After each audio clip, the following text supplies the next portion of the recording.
Гайгүй хаа. байгаа маа.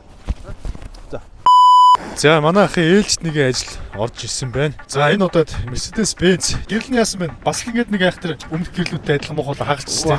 Тэгээ энэ өмнөх бүрээсүүдээс хамаагүй илүү балер хагалцсан юм шүү дээ. Балер хагалцаас гадна жаа ажиллагаа ихтэй юм шиг байна. За тэгээд одоо энийг гэрлээ аваад хүн шиг ороод янзлан да. За гэрэл маань сураад гаад ирлээ. Өө үлдээж л да хаа. Хөөе чи битээ араас аваад ард цорх байгаа шүү дээ.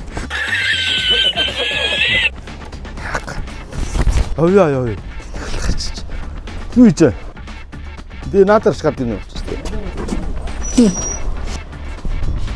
За юу ч гэсэн гэрлээ тайлаад оруулаад ирлээ. Гэрлээ одоо засварлагч дуусныхаа дараах үлдэлийг харагдаад зэ. Нөгөө гэрэл маань бүрэн засварлагч дуусчээ. Одоо энэ хуучин гэрлийнх нь хагасан нүүр нь байна. Ийм амир болсон байсан. Ингээд шинэ нүүр тавиад шинээр засварлаад ийм янзыг болгоод өгсөн байгаа. Яг шинэ гэрэл шиг болсон байна. За тэгээд энэ мэтчлээ таны гэрэл хагас суурч бохирч ганц шалсан бол манайхтай холбоотой 77 47 47 зэмбэ хот гэрэл.